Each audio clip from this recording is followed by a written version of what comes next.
Good morning, how are you? This is Deepak, and I'm still in California at the Seduction of Spirit course, and people are having a really good time. We are 350 people in all, and the course ends on Saturday, and it's about exploring higher dimensions of consciousness, our experience of being, our experience of infinite possibilities, our experience of love, compassion, joy, equanimity, truth, goodness, beauty, harmony, the evolutionary impulse of the universe, and how we can be one with it.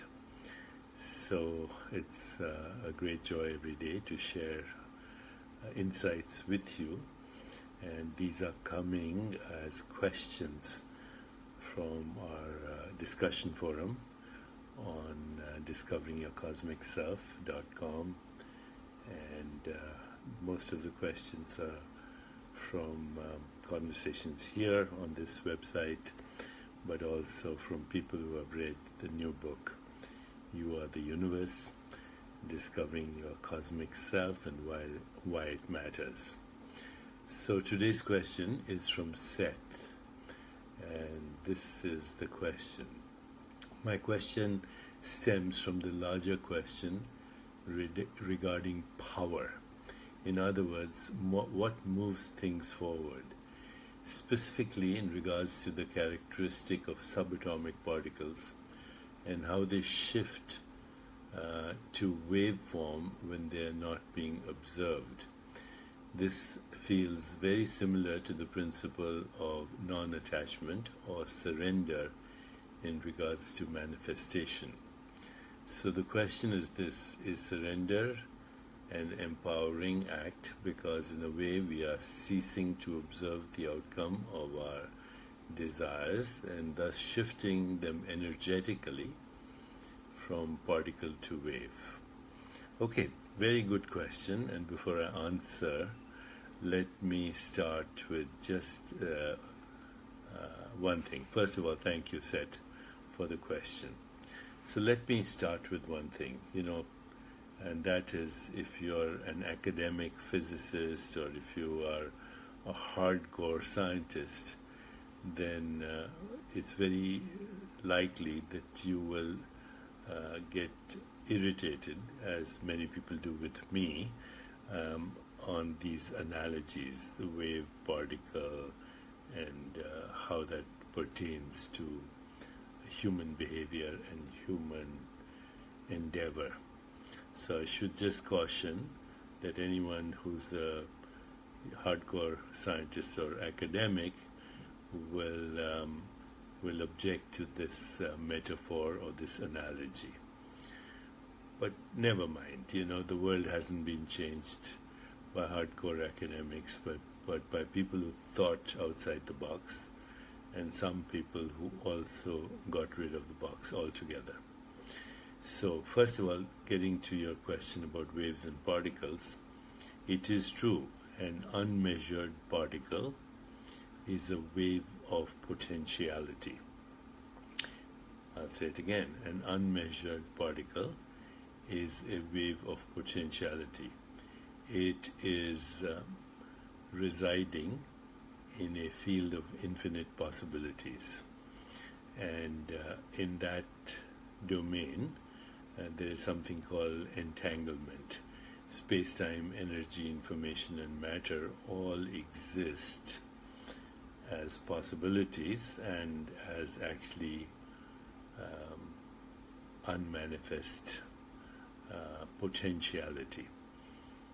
That domain is the immeasurable potential of all that was, all that is, and all that will ever be. So that is, I don't think anyone will argue with that the core of all existence, even from a scientific perspective, is this domain of potentiality, and that ultimately expresses itself as space-time, energy, information, and matter. But leave that aside for a moment, okay? Leave that aside for a moment. I actually think that Seth's question is very relevant to our understanding of our own self. So here's the question that we ask ourselves. Who or what is asking this question? And who or what would you be or I be if we took away all our labels, all our definitions, all our evaluations, all our judgments, all our descriptions, all our constructs, all our ideas? Who would we be? So, who would I be without labeling myself as Deepak Chopra? Who or what would I be beyond this name, and this form? So if I peel away the layers of that which I have identified with, I am Deepak Chopra. Take away the Chopra, I am Deepak, the child, different person, different mind, different ideas, different ego, different intellect. Okay, because the ideas, the intellect, the ego, and the physical body are a process in a deeper domain of existence. In a deeper domain of existence. Who or what would I be if I didn't identify with that which I call a body? The body is just an intermittent stream of sensations, images, feelings, and thoughts, constantly changing. Who would I be if I didn't attach myself to my ideas, to my ego, to my intellect? Who would I be? As we go deeper and deeper into this domain, we are left with, yes, Franco, I am. I am, without a label attached to it. So I am. This is what God told Moses, I am that I am. This is what Jesus said before Abraham was, I am. I am is the primordial, fundamental, ontological being that then differentiates into reality. So before we have a thought, there is just awareness. Before an emotion arises, there's just awareness. Before a perception arises, there's just awareness. Before an interpretation arises, that's just awareness. So I am is awareness or consciousness, which has yet to manifest as what we call experience. The experience of a thought, the experience of an image, the experience of an emotion, the experience of a sense perception, the experience of sound, touch, sight, taste, and smell, and then all the constructs that we derive from that, like body, mind, universe. Before all that is I am, and I am is pure potentiality. I am is pure potentiality. I am is the immeasurable potential of all that is, all that was, and all that will be. So now coming back to your question, because you use a very interesting word, power. Okay, so I would say there are two kinds of power: agency power and self-power. The agency power comes from an agency that you identify with. I am the CEO of the company. I am the President of the United States. I am a billionaire. I am a good-looking or bad-looking person. I am someone who has lots of influential friends. Therefore, there's an agency that I am is attaching to, and from that agency is coming what we call agency power. But you can see that the agency, because it's in time, is impermanent. No one is president forever, and no one is rich in the sense of being not concerned about money forever. You can have billions of dollars, but if money is your identity, then you are its servant. In fact, in many cases, money is never a solution. It is a problem because it enslaves you. So as long as the Aurora Carlson says, thank God no one is president forever. Well, sometimes no presidents are not even for a full term, but that's another story. Okay, so now let's go back to, as long as your power comes from an agency, then you're at the mercy of the agency. In a sense, you're at the mercy of every stranger and every encounter and every situation and every circumstance and every event and every so-called relationship which is based on agencies. There's something which is beyond that, and that is real power, or what we call self-power. That self-power comes from beyond the field of manifestation in the unmanifest self, which is a field of all possibilities, a field of infinite creativity, a field of unpredictability, a field that is both the field and the knower of the field of manifestation, and the field of all creation, the self of the individual, which can be one with the self of the universe, the ultimate ground of the universe. It doesn't matter what we call it, okay? Ein Sof, God, pure potentiality, pure awareness, Allah, self. We can't define it because it's the basis of all definitions. Okay, to conceptualize the infinite or define it is to limit it.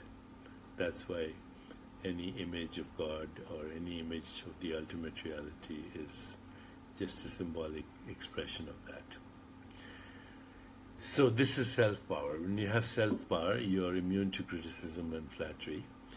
You're beneath no one, and you are fearless. And yet you have qualities of love, compassion, joy, equanimity, but also you're friendly, you're warm, you are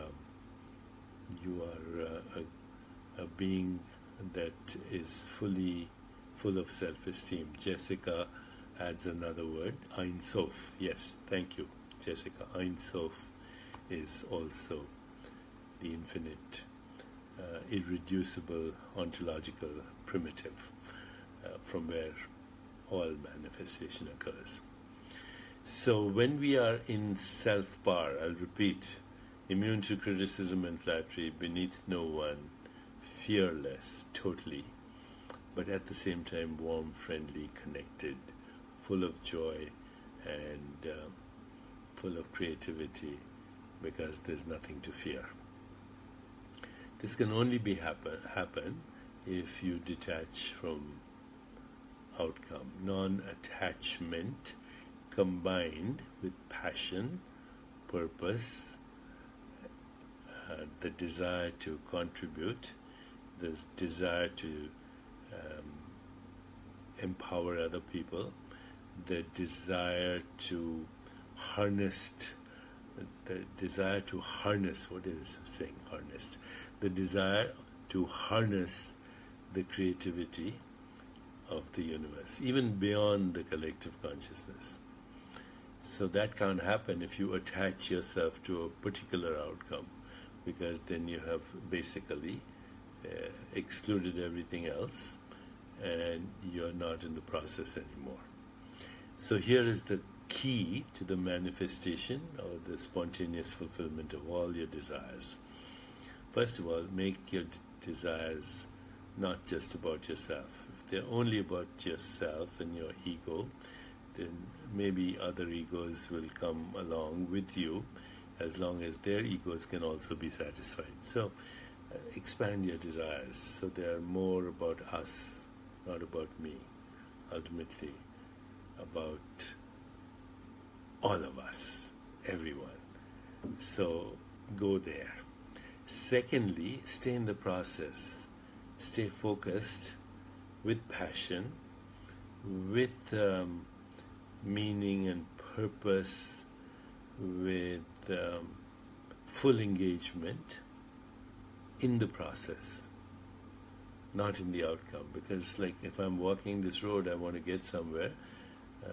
But of course, the real reason I'm walking this road, it's such a joy to walk this road because there's meaning, purpose, and passion here. Okay, there's a story here that is derived from meaning, purpose, and passion. So let go of the outcome, be in the process. In the Bhagavad Gita, this is said to be established in yoga, perform action. Stay connected with the source while you perform action. Yogast kuru karmani. Grounded in being, perform action. Pursue excellence, ignore success. Okay, so detach from the outcome while being fully engaged. How am I engaged and detached from the same time? Non-attachment to outcome. Never lose your center. Say always grounded in being. Being and doing go together.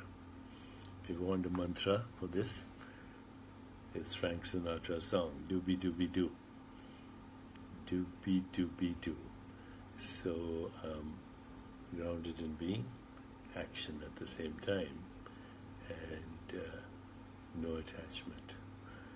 No attachment. The process itself is joy.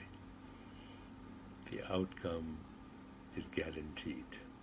Why is the process itself joy? Because it's meaning, purpose, passion.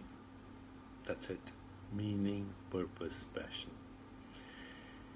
So surrender is an empowering act. Why? Because surrender is to the self, not to the ego, not to ego games, not to agency power, not to money, not to what the world calls power, which is grasping and clinging and actually a form of suffering. True power, self-power, is joy. Total joy. But that joy combined with love, compassion, meaning, purpose, passion, being. Now, any worthy goal can be accomplished. Any worthy goal. So we must redefine success. Success is the progressive realization of worthy goals. Success is the ability to love and have compassion. Success is to get in touch with the creative center of your being, which is the creative center of the universe. When you have taken off all labels, definitions, judgments, and identities, then we have success. And that kind of power can never be taken away from you. Agency power is whimsical.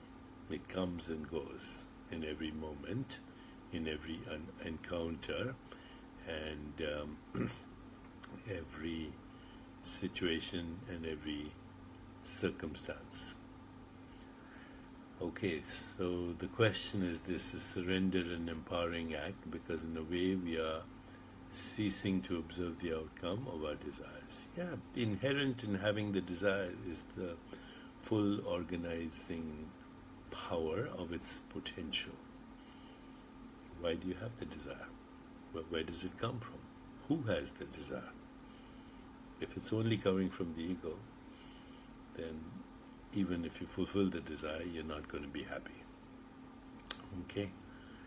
Happiness, for a reason, is a form of misery because it can be taken away from you any moment. Happiness for no reason is who we are. Just joy. In fact, even happiness is not a good word. Joy. Absolute joy from which is born the whole universe. The universe is conceived in joy, it's processed in joy. It is our home, from where we start, from where we journey, and to where we return.